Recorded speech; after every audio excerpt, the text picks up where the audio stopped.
Hello student. So, we are on module 14 finance and PPP in solid waste management projects. So, in the previous lecture I talked about financing and also gave the importance for the PPP projects under solid waste management system public private partnership. So, today I thought before giving some examples like some success story or failures stories about PPP projects in India in solid waste management system, I thought first let you people know about the PPP first, what exactly meaning and what are the different ways the collaboration or participation between public means local body and the one private company. So, when you say PPP is normally is a arrangement between the government or government owned entity in one side and other side is a private sector and that is for the provision of public assets or related services for public benefit and through the investment being made by the on both way from the local body or as a private body and specific for the specific time period. Okay. And what are the risks normally or most important pillars we can say based on that this collaboration or participation between the local body and private company is based on the risk transfer, value for money, output specifications and promise of better project structures and design and also the efficiency. These are the basic pillars when you talk about the PPP projects. So, it is not only for the solid waste management also, but for any infrastructure project where this collaboration between local body and private company. So, these will be the most important parameters and this was I think is a old news, but there is a attention now for collaboration between the local body and private company or PPP projects. So, when you say some the history about PPP projects in India and especially for the solid waste management, mid 1990 like large scale project in the metro city like Chennai, Delhi were not able to execute MSWM project properly due to inappropriate value chain and less scope of private participation.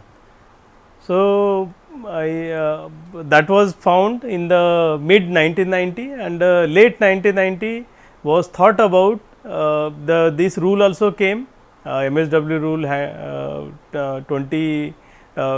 2000 and had been I think in this rule actually the specially mention about processing and treatment of solid waste and proper disposal like sanitary landfill. So, because of that it was thought about there will be there should be a participation by the private company for proper infrastructure and proper processing and treatment facilities in the metro cities especially. And late 2000 this private company they started the participation and mostly for the collection transportation and earlier actually that was a local contractor used to be there for the collection segregation or for transportation and but still very few implemented under the PPP mode. Now, why PPP actually first need to be understand like for economic growth and development we need a lot of investment, that is the important one and government could not provide the enough fund for development or do not and lot of infrastructures required especially for the developing countries like India and it was thought about that private sector has a lot of capital for investment, and not only the investment, but also with the they will have the proper lot of benefits will come up from them, like the development infrastructure for developing. The government needs to work out a system where private players can come in towards creation of public infrastructure, which are traditionally provided by the government. So, and also if suppose the local body will install one composting plants or one recycling plant, is very difficult to run or operation by the local authority, and even the efficiencies also from private companies was far better. That is why it was thought about to have collaboration between local authority with the private companies. So, there are various services which could not sufficiently managed by the government agency, because there are a lot of weaknesses, institutional weaknesses. But I think these are the services are is very important for the citizens, and the private sector has expertise, management capacity, capabilities, institutional strength to manage the various services and also the utilities efficiently. That was the one very important factor, and if a framework is developed wherever private players can come in, it will result a good management of service, better service. And also it was finalized that the lot of advantages from the private company after the collaboration. If you see some facts here, like India now normally spending 6% of its GDP for the infrastructure, and China is 20%. Okay. But currently we are seeing that lot of infrastructures are coming, and also India is looking for 15 to 20% investment in the infrastructure of their particular GDP. So, this was one line I found in the budget speech, that was in the one of the finance minister. The importance of infrastructure for rapid economics development cannot be overstated. So, this was one of the important line, you can see that, and also was thought about to have lot of infrastructure in the country. So, if you see the general features of PPP, like what the public sector will do and what private sector will do. So, here I wrote 5 points, like public sector transferred and assets to the private sector entity, usually for the term on the arrangement. So, whatever the arrangement has been come up, they will just transfer the assets. Now, the task by the private sectors will build the facility, will provide the services in the defined period, and these private sector entity agrees to transfer the assets back to the public sector at some points. So, that was the general features of PPP projects. So, again I am explaining that private sector will transfer the assets to the private authority. Now, private authority will start the services for the particular time period, and once that time period will over, these all assets will be transferred to the local authority. So, if you see the benefits of PPP model, so is the benefit for the citizen, benefits for the government, and benefits for the private partner. See, if you do not know the proper benefits for all the stakeholders, is very difficult to accept such kind of idea. So, if you see the just for citizens first, I think it was very good for them, for the citizens, for because easy access to the services, single window, and all 24/7 collections, flexibility is not only for solid waste management only, but all kind, I think all kind of PPP projects, like government also the better liquidity, minimizing the finance budget from the government, implementation, efficiency of management, that was lot of benefits for the government. Now, I think is good for the citizens, good for the government, but also it should be benefit for the private company, then only private sector will come to the will collaborate to the government body. Like they found that creation of employment, low risk, and lot of revenues used to be get it in the projects. Like revenue means, I think you know, in the solid waste management, the revenue in the form of energy production, revenue in the form of collection, revenue in the form of production of compost, biogas, energy. I think that is why the lot of revenues was there. Fund that kind of benefits was for the private sector. Now, when you talk about the PPP models, so there are number of models available. So, here I made it like private sector involvement based on that, where the low involvement, low participation to the high participation. So, it started with the simple DBO model, the design, build, operate, then followed by it started with BOT and DBFO, design, build, finance, operate. So, likewise, because there lot of involvement of the private sector, but in India the major was one was accepted like design, build, finance and operate.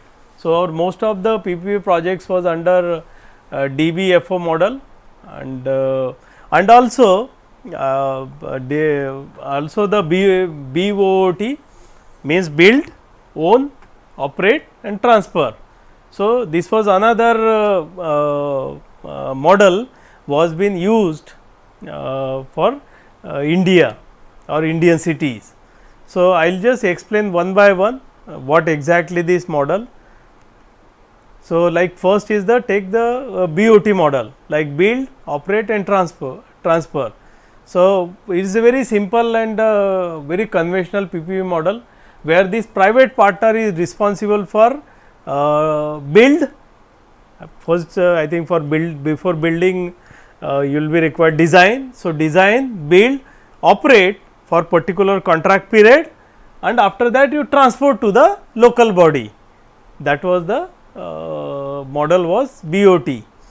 Then came the build, own and operate. So, in this case the design and build was from the private sector, and also operate, and this operate for the entire period. So, there is no transfer to the local body, and also the this particular infrastructure will owned by the private sector. But in earlier that build, operate, transfer, the BOT model, the owner was the local authority. Now, this came that build, own, operate and transfer. So, this is the same was in the BOT, but only the another the O has been added, that is for own. So, here the private sector will design, build and also will be the owner of that particular infrastructure, and as an owner this will operate for the contractor particular contracting period for maybe 15 years, 20 years, and it will transfer to the local body. Now, this build, operate, lease and transfer. So, in this approach the government gives a concession to a private entity to build a facility, own the facility, lease the facility for to the public sector, and then end of the lease period transfer ownership of the facility to the government. And this another one, the rehabilitate, operate and transfer ROT. Under this approach, the governments or local body allow private promoters to rehabilitate and operate a facility during the concession period, and after the concession period will over, the project is transferred back to the government or the local body. And this is the important one, the design, build, finance, operate and transfer, DBFOT. So, is most common form of PPP used where the private sector operator design, build, finance also, own and construct the facilities and operate it commercially for the concession period, after which the facility is transferred to the local authority. So, in this case legal ownership of the assets vests with the public sector, the concession period ends. So, this another one like design, build, finance and operate. So, in this model the private party assumes that entire responsibility of design, construction, finance, operate for the period of concession. So, there is no transfer in this case. So, means I think that facility will get over after that. So, this could be good for the sanitary landfill. So, is a design period is 20 years. So, that facility won't required after that.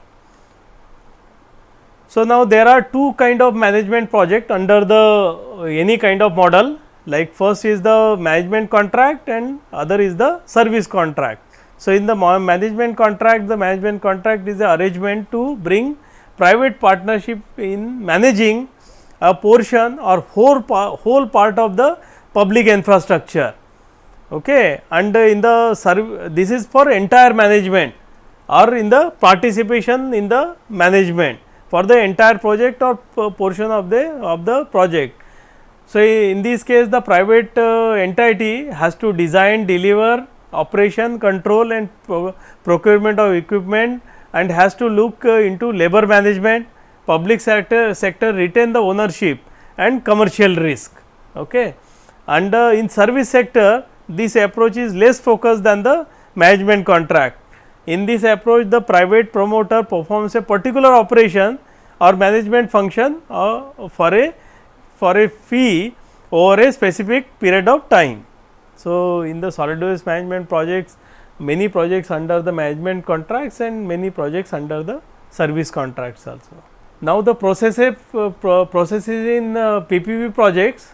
So, there are 4 phases like identification, full feasibility, procurement and operation. These are the 4 major phases under the PPP projects. So, we can see the one by one. The first is the identification. So, in the identification take place or phase 1 take place before entry to the PPP development pipeline. Its purpose to identify and test the project so that the quality of the PPP pipeline is increased. And at the completion of this phase, the sponsoring agency will have identified a project that is suitable for further development as PPP. And also the strategic planning to identify and prioritize the infrastructure service need, and the project pre-feasibility analysis is required is there in the phase 1, PPO suitability check and even the radiance check, internal clearance should take place within the sponsoring agency. Now, next is the full feasibility. So, planning and preparation of PPP projects management. So, carrying out a detailed feasibility study including PPP due diligence of the projects, is including the financial viability indicator model, value for money indicator tool, and deciding on the best suited procuring method for the projects. So, the first draft of the key project document will be created. And now, procurement. So, important activity that should be carried out to prepare for procuring are described, and here expression of interest or UA process are described, and also the qualifying process covering the request for qualification and shortlisting, final draft of key binding documents are discussed. So, and now last is the operation. So, in the phase 4 being the project is reached technical closure with the signing of concession agreement. Life of PPP during phase 1 involves the implementation, operation, performance monitoring. These are the two major the points, and once the contract is signed, the sponsors goes from the preparing the PPP to management, its implementation and ongoing operation. So, the responsibility of phase 4 will typically be a contract management team within the sponsor. Now, if you see the institutional framework, so there are two important bodies where set up a deal with PPP in India. So, the first is the Public Private Partnership Appraisal Committee and Empowered Committee, and other is the PPP cell. So, if you talk about the Public Private Partnership Appraisal Committee, was set up in January 2006 under the chairman of Secretary, Department of Economic Affairs. This is specially for the JNREM program. So, member of committee consist of Planning Commission, Department of Legal Affairs and Administrative Department, and is a empowered committee, like it consists of Secretary of the Economic Affairs, Planning Commission, and it is provision to provide viability gap funding up to rupees 200 crores in audit by providing clarification related to the eligibility of the project, and the empowered institutions, it has a authorities to sanction viability gap funding of rupees 100 crores for each project. Now, next is the PPP cell. So, PPP cell it is set up in the Department of Economic Affairs, Ministry of Finance. It deals with the matters and proposal related to clearance of same PPP AC and looks into a examine and approval related to PPP projects costing between rupees 200 crores to 250 crores. Okay. So, now financing scheme. So, various schemes have been started to providing financing to PPP projects, like first is the viability funding scheme or viability gap funding is a incentive scheme in which certain percentage of total capital cost is paid by the government to make the project economically viable. Now, next is the Indian Infrastructure Finance Company, provides the long term finance to the viable infrastructure project in broad sector of transportation, energy, water, sanitation, communication, social and commercial infrastructure.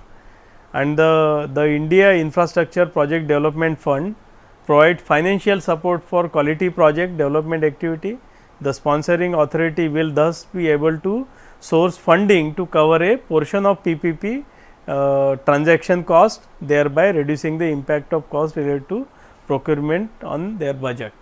Now, PPP in different states of India, like many states in India already have PPP framework and they have PPP infrastructure policies. They establish PPP cell with institutional framework like PPP apex authorities. Now, currently the 19 states in India have been shown as having PPP system in place. So, you can check this source like www.pppinindia.com. So, even the what are the projects are running, our projects has been ran already or finished under the PPP program, you can see in this website. And Government of India availed technical assistance from ADB, Asian Development Bank, for assisting 12 states for setting up a PPP framework during 2009 to 2016. Many states have now taken up the projects on PPP mode. PPP in India, like realizing the huge potential offered by PPP, the government of India have taken up PPP on a big scale, and PPP policy was drawn up and PPP policy guidelines were drawn up in 2005, and PPP viability gap funding guidelines was also drawn up and notified in January 2006, and dedicated like website like PPP in India was developed for dissemination of information on PPP and knowledge sharing, and various PPP document like model RFP, model concession agreement were drawn up and are in place. Technical was that Asian Development Bank. Now there are lot of infrastructure projects are running under the PPP model. Even the new academic institutes also have been are running in India under the PPP mode. So there are number of success stories under the PPP projects. There are some failure studies also are there. I think it is very difficult to get such kind of data, but for this course I had come up with few success and failure under these PPP projects. So that we will see in the next class. Yeah, thank you.